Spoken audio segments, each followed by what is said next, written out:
ሰላም ጤና ይስጥልኝ የአተም አካዳሚ ዩቲዩብ ተከታታዮች እንደምን አላችሁ? ባላችሁበት ሰላማችሁ ይብዛ እያልን ዛሬ እንግዲህ ለፋርማሲ ተማሪዎች ፋርማኮግኖሲ የሚባለውን ኮርስ ለመጀመር ወደናል።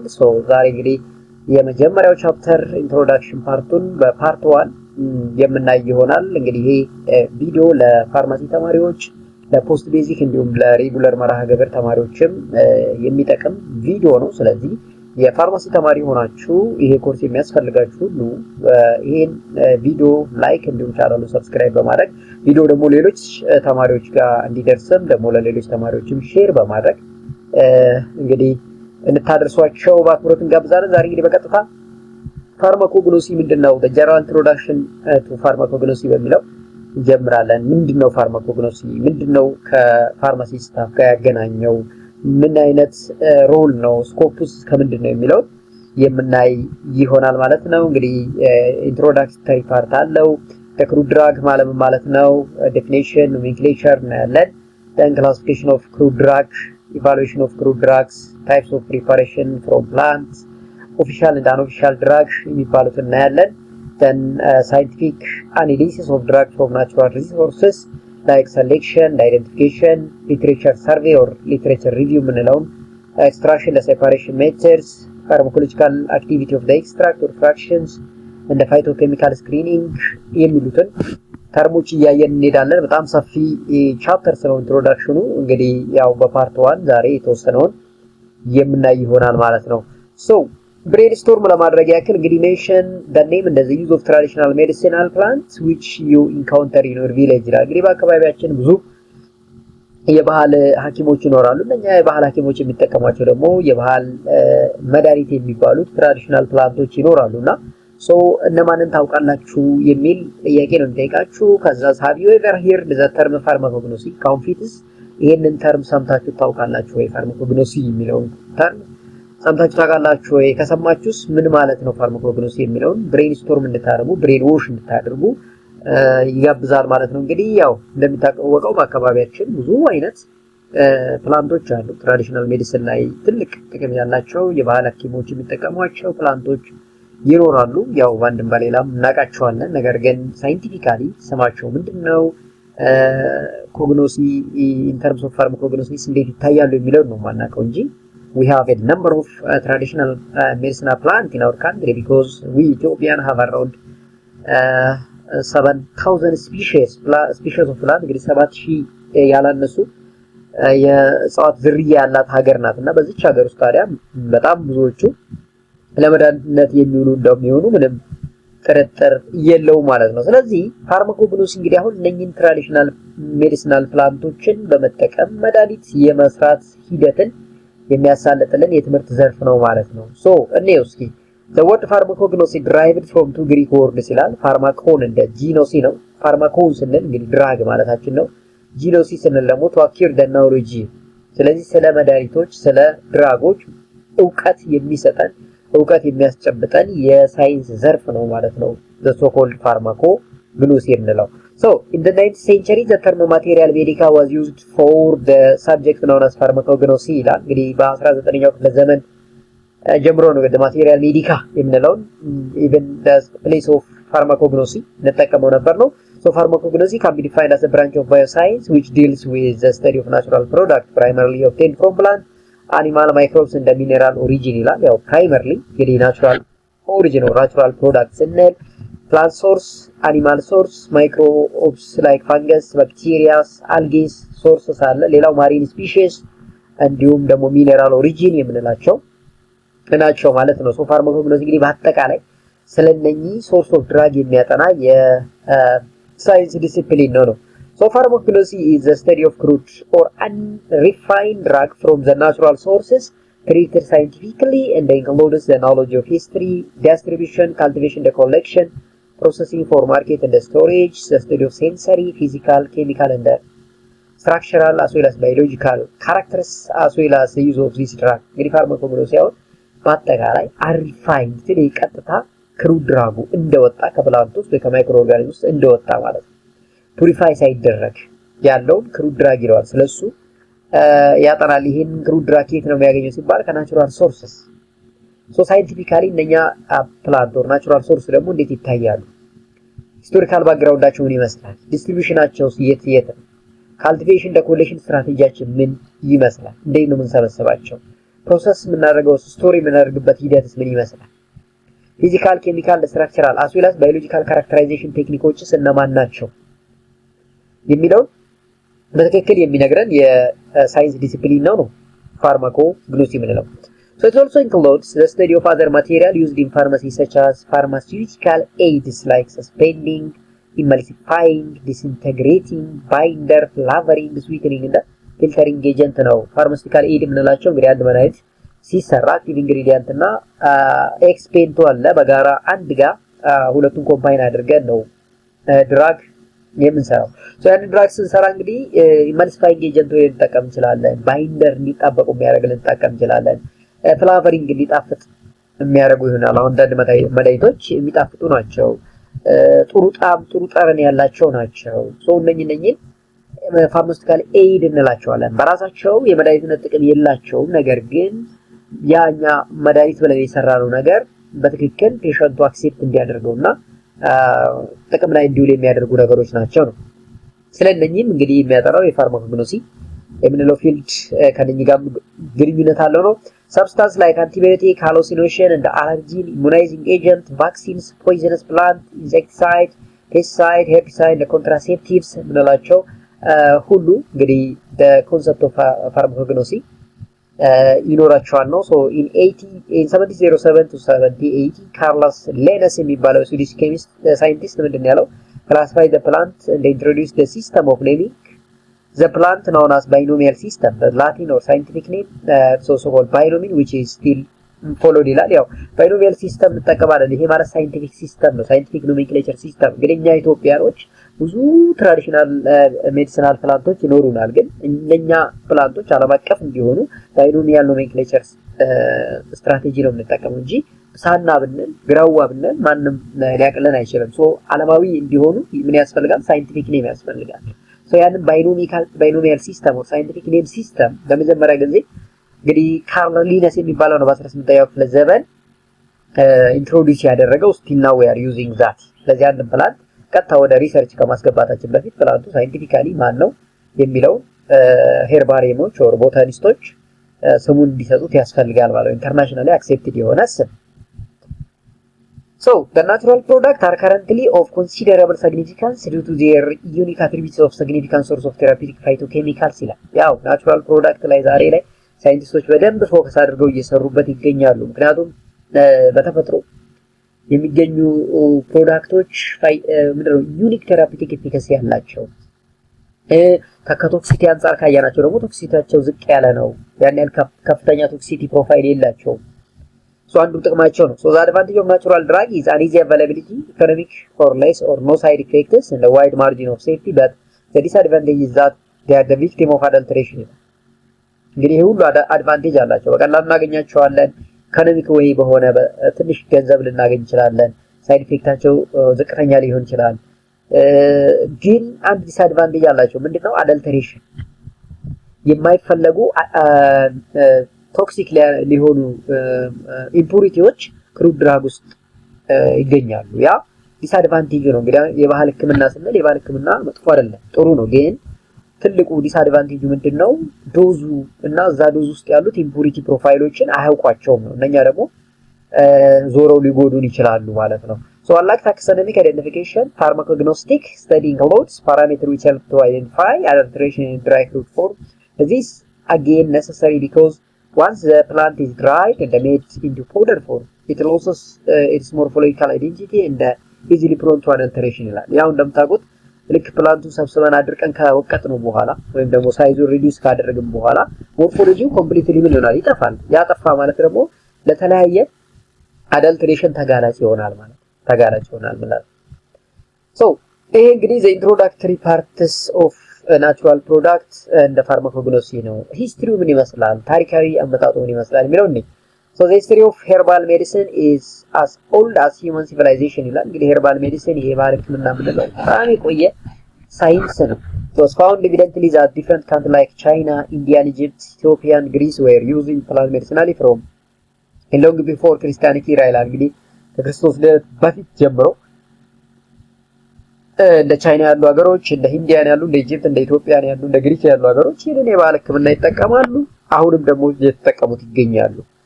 ለምሳሌ the western medicine with origin of Mesopotamia and Egypt ግብጽ የምንላቸው ነው። ይሄ ዩናኒ የምንለው ግሪኮ አረቢያ ሜዲሲን አዩርቬዲክ and Hinduic system centered in Western Asia and the Indian subcontinent and those of the Orient ይላል። ይሄ ቻይና ጃፓን የምንላቸው ቲቤት ኮሪያ የሚባሉት እንግዲህ ከጥንት ጀምረው ትራዲሽናል ሜዲሲንን ይጠቀማሉ ነው። how and when such medicinal plant were first used is in many cases lost in the prehistoric Indian animals and other than man appear to have their own material medical ይላል። የራሳቸው እንግዲህ ፋርማኮፒያ ኖሯቸው የራሳቸው አሰጣጥ ሂደት የራሳቸው ዶዚንግ ፍሪኩዌንሲ የራሳቸው ዶዝ አጀስትመንት ኖሯቸው ሲጠቀሙት እንግዲህ እንደቆዩ ታሪክ ይናገራል ማለት ነው። So following the oral transmission of the medicinal information came from us writing ያው እንግዲህ መጀመሪያ ከቤተሰብ ወደ ልጅ ወይም ከዘር ወደ ዘር የሚተላለፈው ይሄ ኢንፎርሜሽን መረጃ ሲምፕሊ በኦራል ትራንስሚሽን በጽሁፍ ምናምን ሳይሆን ቀጥታ በኦራል ኮሙኒኬሽን ነበር። ነገር ግን ከዛ በኋላ አሁን ላይ ስቲል ምን እየሆነ መጣ? ራይቲንግ ሲስተም እየገባ መጣ። ላይክ ኢጂፕሽያን ፓፒረስ ላይክ 1100 ቢፎር ክሪስት አካባቢ ቤክድ ክሌይ ታብሌትስ ሰም ኩኒፎርም ታብሌትስ as well as BC prompt ይላል እንግዲህ እንዲህ እያለ መጣ ማለት ነው። ፓርችመንት እንደ ማኑስክሪፕትስ ሄርባልስ ፕሪንትድ ሄርባል ኢንቬንሽን ኦፍ ፕሪንትድ ቱ ኤዲ ይላል አኖ ዶሚኒ ማለት ነው። ፋርማኮፒያ ዳዘር ወርክ ሪፈረንስ ፈርስት ለንደን ፋርማኮፒያ ብሪቲሽ ፋርማኮፒያ እንደ ሞስት ሪሴንት ኤሌክትሮኒክ ስቶሬጅ ዳታቤዝ እንግዲህ ዳታቤዛችን ፋርማኮፒያችን እንግዲህ ከጥንት ጀምሮ ያሉ እና ብሪቲሽ ፋርማኮፒያ እና ለንደን ፋርማኮፒያ የምንላቸው አሁን እንደ ኢንዲያ እና አሜሪካ እና ኢሮፒያን የምንላቸው ብዙ ፋርማኮፒያዎች አሉ። A similar record exists from Chinese medicinal plants, text from the 4th century BC, Ayurvedic medicine from this to this, and the Unani medicine can be Kitabat Shifa, and the Magnus Opus of Avicenna ይላል በ1980 እስከ 1037 ዶሚኒ አካባቢ ላይ እንግዲህ ታሪኩን ስናየው ከጥንት ጀምሮ ነው እንግዲህ ይሄ ባህል ሕክምና በተለያየ አገራት በተለያየ ቦታ በተለያየ ፐርፐስ ሲውለዋል የነበረው ማለት ነው።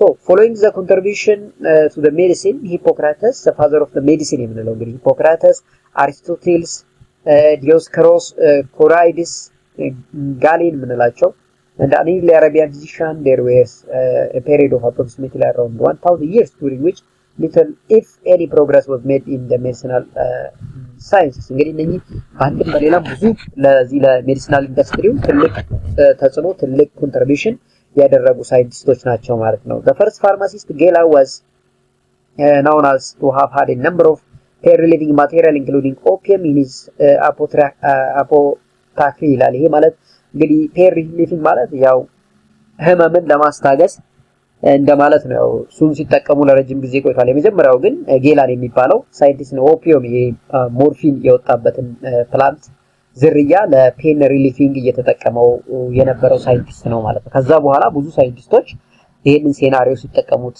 ቆይተዋል። አሁንም እየተጠቀሙት ይገኛሉ እንደማለት ነው። እንግዲህ አሁን ጌላን የሚባለው ፋርማሲስት ያው ህመሞችን ለማስታገስ እነኚህን ኦፒየም የሚባሉትን ፕላንቶች ሲጠቀም ነበር ነው። ከዛ በኋላ ብዙ መድኃኒቶች ለፔን ሪሊፊንግ ከፕላንቶች ውስጥ ወጥተው ይገኛሉ። The importance of the extraction method and alcohol as an extract was reported by Lemercy in 17th century. አሁን ይሄ ደግሞ ኤክስትራክሽን የሚባለው ሴናሪዮ የመጣው ከዛ ጀምሮ ነው። ኤክስትራክሽን ማለት መጀመሪያ እንደምታውቁት የሆነ ፕላንት ይወቀጣል። ከተወቀጠ በኋላ ምናልባት በውሃ ሊሆን ይችላል የሚዘፈዘፈው። ከዛ በኋላ ጨምቀው ይጠቀሙታል። ያንን ነው አሁን ኤክስትራክሽን የምንለው እኛ። ኤክስትራክሽን በአልኮል ነበረ የመጀመሪያው ኤክስትራክሽን የተካሄደው በዚህ ሳይንቲስት ማለት ነው በዚህ ዓመተ ምህረት። ከዛ በኋላ እስካሁን ድረስ እንግዲህ አልኮሎችን ላይክ ኢታኖል ሚታኖልን እንደ ሶልቨንት እንጠቀማለን ፎር ኤክስትራክሽን ቴክኒክ ማለት ነው። ስለዚህ ያንን ሴናሪዮ ያመጣው እንግዲህ ሌሜሪ የሚባለው ሰውዬው ሳይንቲስት ነው ማለት ነው ለመጀመሪያ ጊዜ።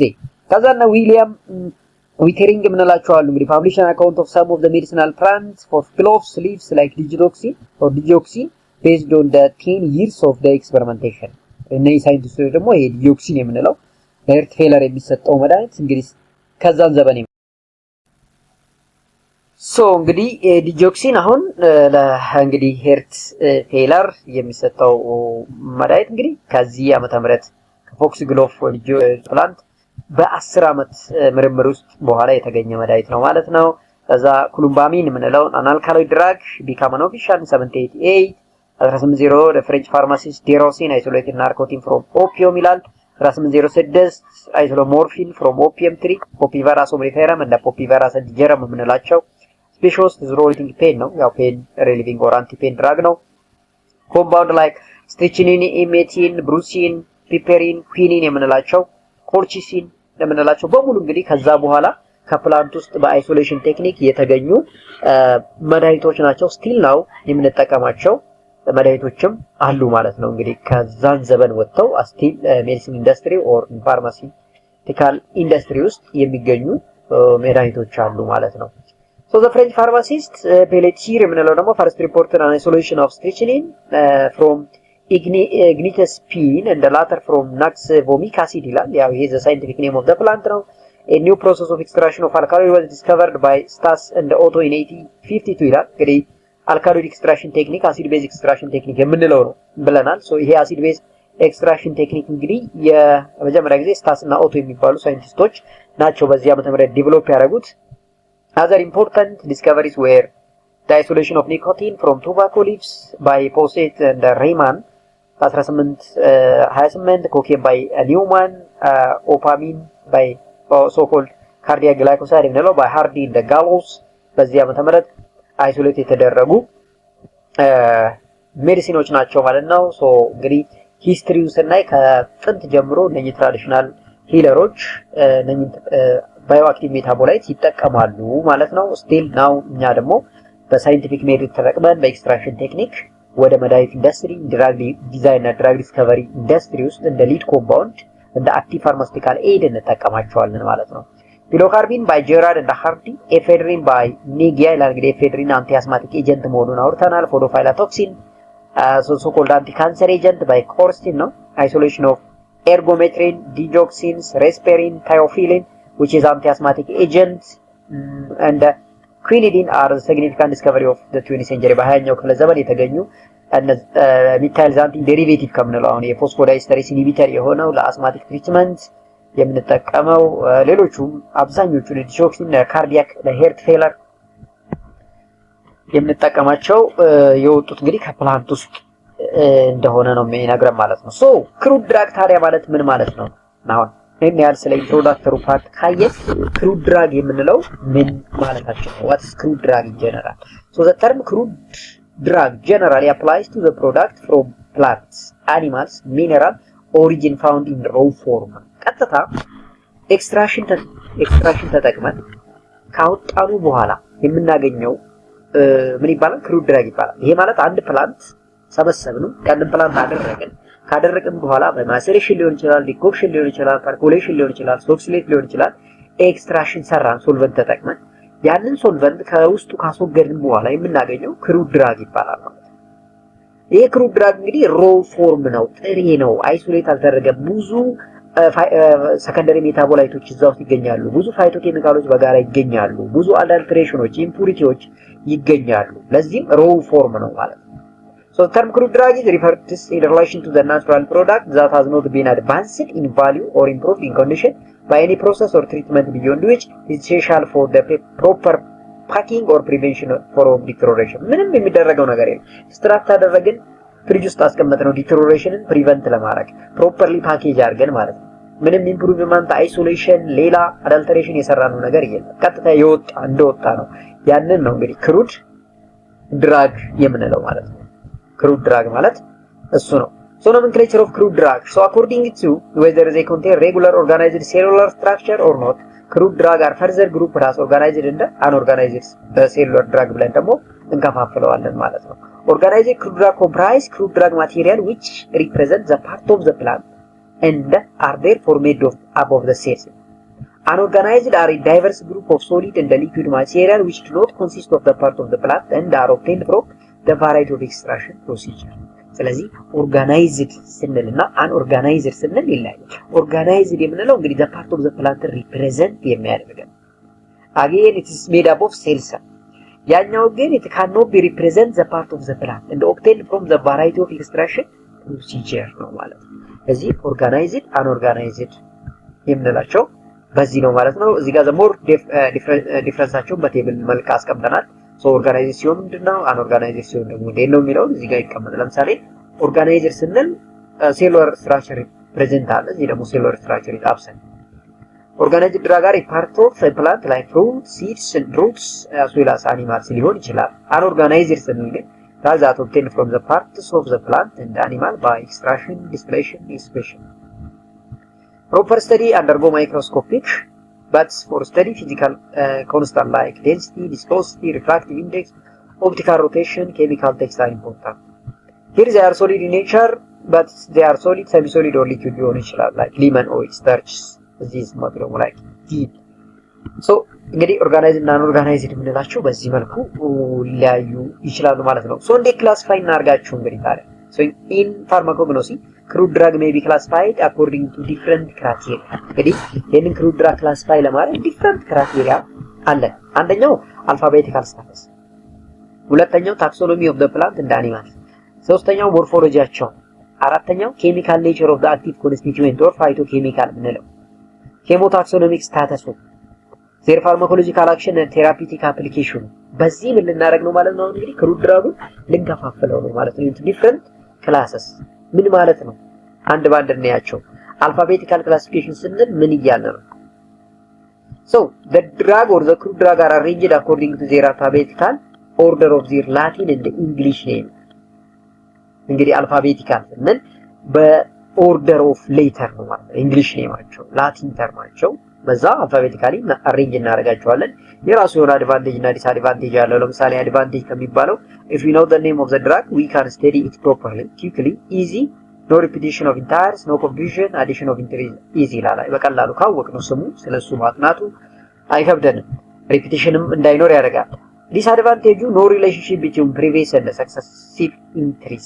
Some of the pharmacopoeia and the reference book which classify crude drug according to this system are as follows. So የትልቁ ችግሩ ምንድነው? relationship between previous and successive entries የሚለው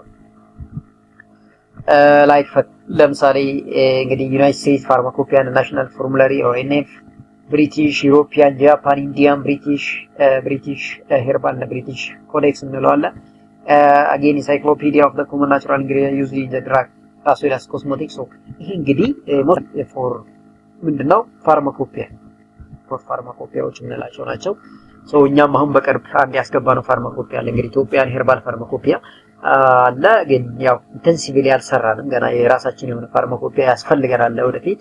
ግሬት ኖ ሜዲሲን ሰርተን በደንብ ጥናት ካደረግን በኋላ ሜቢ የራሳችን እንደ ኢንዲያን እንደ አሜሪካን እንደ ቻይኒስ ፋርማኮፒያ ይኖረናል ብለን እናስባለን ማለት ነው። ለምሳሌ በአልፋቤት ስናስቀምጥ እንግዲህ እዚህ ጋር እንደምታዩት አካሺያ ይላል፣ ቤንዞይን ይላል፣ ሳንቾና፣ ኢርጎ፣ ፌኒል፣ ሴንታይ እያለ በአልፋቤት እንደዚህ ጃላብ፣ ኩልቺ፣ ማይሪሽ ላይክ እንደዚህ ዊታኒያ፣ ራሳካ፣ ሴና እንዲህ በአልፋቤቲካል ኦርደር ክላሲፋይ የምናደርግበት አጋጣሚ ያለ። እንግዲህ አልፋቤቲካል ስንል በዚህ መልኩ ነው። ታክሶኖሚካል ክላሲፊኬሽን the drug are classified according to the plant and the animal from which they are obtained in phyla, orders, families, genera, species and subspecies። ይሄ ወሳኙ ነው፣ በጣም ትክክለኛው ብዙ ሳይንቲስቶችም እንዲጠቀሙበት የሚፈለገው ይሄ ታክሶኖሚካል ክላሲፊኬሽን in which phylum ፋሚሊው ምንድነው፣ ስፒሺሱ ምንድነው፣ ጄኔራው ምን ውስጥ ነው የሚካተተው ይሄ ፕላንት የሚለው በጣም ወሳኝ ነው ማለት ነው። So this method of classification is based on the consideration of the natural relationship or phylogeny among plant and animal. The crude drug of the plant origin are classified on the basis of one of the accepted system of botanical classification. Large number of family have certain distinctive characteristics that permit crude drug from this family to be studied at one time. ያው እንግዲህ ይሄ ታክሶኖሚካል ክላሲፊኬሽን በዝርያቸው እንካፈላለን። የተወሰኑ ዝርያ አልካሎይድ ሊሆን ይችላሉ፣ የተወሰኑ ዝርያዎች ደግሞ ተርፒኖይድ ሊኖራቸው ይችላል። ስለዚህ based on their family, based on their species, based on their order, based on their phyla, their secondary metabolite or phytochemical ምንላቸው ራሱ ይለያያሉ ማለት ነው። So it gives no idea whether the drug is organized or unorganized. This system of classification is criticized for its failure to recognize organized and unorganized nature of the grad. ይሄን አይገልጽም። አንዱ ክሪቲካል ኦር ክሪቲሲዝም ውስጥ የሚጥለው ይሄኛውን ክላሲፊኬሽን ቴክኒክ እነኚህን ኦርጋናይዝድ ኦር ኦርጋናይዝድ ኔቸር የሚለውን በግልጽ አያስቀምጥም። The system failed to take into account chemical nature of the active constituent and the therapeutic significance of the drug ይላል። ያው therapeutic efficacy pharmacological potency-ንም በደንብ clearly articulate አደረገ ይላል። advantage for the study of evolutionary development በጣም ወሳኝ ነው። disadvantage ካየን ደግሞ no correlation between the chemical constituent and the biological activity of the drug. taxonomical classification of few drug derived from the plant as follows ይላል። ለምሳሌ taxonomical classification some plant ለምሳሌ phylum ስፐርማቶፋይታ ልንል እንችላለን። ዲቪዥኑ አንጂኦስፐርማ ክላስ ዳይኮትሊደን የምንላቸው ኦርደር ሮስቴልስ ፋሚሊ ሊጉሚኖሺያ ሰብ ፋሚሊ ፔፒሊዮኔሺያ የምንላቸው አሉ። ጂነስ ላይክ ግላይሲሪያ ሂዛ እንደ አስትራግላስ አስዌላስ ማይሮዛይሎን የምንላቸው አለ። ስፒሺስ ላይክ ግላይሲርሂዛ ግላብራ አስትራጋላስ ጉሚፌራ እንደ ማይሮዛይሎን ባልሳማ የምንለው ነው። እንግዲህ ስማቸው አንዳንዴ ከበድ ይላል እኔም ስናረግ። ስለዚህ ቀስ ብለን በተደጋጋሚ በማየት ልናውቀው እንችላለን ማለት ነው። ስለዚህ እንደዛ አድርገን ክላሲፋይ የምናደርግበት ሂደትም እንዳለ ይነግረናል ማለት ነው። ተወሰኑ ኤግዛምፕሎችን እዚህ አስቀምጧል። ሌላው ሞርፎሎጂካል ክላሲፊኬሽን የምንለው ነው። ሞርፎሎጂካል ክላሲፊኬሽን ስንል እንግዲህ the crude drug are grouped according to the part of the plant or animal represented into organized or unorganized drug. So organized drug are divided into part of the plant like leaves, flowers, fruits, seeds, woods, barks, subterraneous parts like roots and rhizome ይላል። አሁን እንግዲህ አንድ ፕላንት መድኃኒትነት ጥቅም አለው ስንል በሳይንሱ which part of that plant የትኛው ሩቱ ነው ሊቭ ነው ሲዱ ነው ባርኩ ነው የሚለው በደንብ መታወቅ አለበት። ሞርፎሎጂካል ፓርቱን ለመድኃኒትነት የሚለው ማወቅ አለበት። ለምሳሌ ፍሬው መድኃኒትነት ብሎ ባርኩ ለመድኃኒትነት ላይውል ይችላል። ለዛ በሞርፎሎጂ ክላሲፋይ እናደርጋለን። and this system of classification is more convenient for practical studies especially when the chemical nature of the drug is not clearly understood. አንዳንዴ ኬሚካል ኔቸሩን አናውቅም። what type of secondary metabolite what type of phytochemical reside inside the plant ስንል ይሄ ሞርፎሎጂካል ክላሲፊኬሽን ወሳኝ። ለምን ሁሉንም ፓርት ኦፍ ዘ ፕላንት ጥናት በማድረግ ከዛ ውስጥ የተሻለውን አክቲቭ ኢንግሪዲየንት ወደ የተሻለን ለመድኃኒትነት የዋለውን እንወስዳለን ማለት ነው።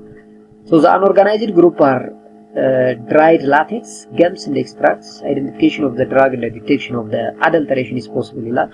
ምን አለው ውስጡ ምን አይነት ኢምፑሪቲ አለው የሚለውን የመለየት ነው adulteration separation የሚለው ነገር ማለት ነው። ምንድነው አድቫንቴጁ ሞርፎሎጂካል ሲሆን it is more convenient for practical purpose ይላል። even if the chemical contours action of the drug is not known the drug can be studied properly and it gives idea that about the source of drug it gives idea whether the drug organized so ይሄኛው በደንብ ይናገራል ከዋለኛው አንፃር ድራግ ኦርጋናይዝድ ነው ኦርጋናይዝድ ነው የሚለውንም በደንብ ይነግረናል። ዲስአድቫንቴጁ እንግዲህ during collection drying the packaging morphology of the drug changes no correlation between the chemical content of the drug or ሊፈጠር ይችላል repetition or redundancy ሊኖር ይችላል። ሌላው እንግዲህ አንዳንዴ chemical content እና biological efficacy or pharmacological activity ምን correlate ላይ ሆነልን ይችላል። ሌላው ድራይ ማድረግ ፓኬጅ ማድረጉ ሞርፎሎጂው ሙሉ በሙሉ ሊለውጠው ይችላል። ይሄ እንደ ዲስአድቫንቴጅ የሚወሰደው ነው ማለት ነው for the so called morphological classification.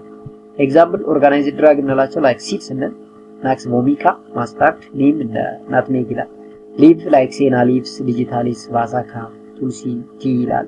wood አለ እዚህ like sandalwood ሳሳራፍራስ ኳሲያ roots እና ላኦርፊያ ኤፒካኩኒያ ምንለው አኩኒያይትስ ዊታኒያ rhizome flower fruits plant herbs hair and the fiber like cottons hemp jute silk and the flax ምንላቸው እንግዲህ the part of the plant which can be organized according to their morphology. unorganized ስንል like dried latex like dried juice like aloes kings red gums ይላል። dried extract like gelatin like ኩራሪ gums resins like ምርህ ምንለው ቤንዞይን ሬዚን ምንለው ሙጭ አይነት ኔቸር ያላቸው ሰከንደሪ ሜታቦላይት የምንላቸው ናቸው። ሚኔራልስ ላይክ እነ ካኦሊላይት፣ ካልክ ፓውደር፣ እነ ቤንቶላይት የምንላቸው እንግዲህ ዚያሯት አንኦርጋናይዝድ ድራግ አንደር ዘ ሞርፎሎጂ ነው። ሌላ ቮላታይል ኦይሎች አሉ፣ ዋክስስ የሆኑ አሉ፣ ፋት እንደ ኦይል የሆኑ አሉ እና አራቺስ ኦይል፣ ካስተር ኦይል፣ ኦሊቭ ኦይል፣ ኮኮናት ኦይል የምንላቸው እነኚህ ደግሞ ዚያራ አንኦርጋናይዝድ ፋት እንደ ፊክስድ ኦይል የምንላቸው ናቸው ማለት ነው። ሶ በዚህ ክላሲፋይ ልናደርግ እንችላለን። ሌላው ኬሚካል ክላሲፊኬሽን ነው። ሶ the crude drug are divided into different groups according to the chemical nature of their most important constituent።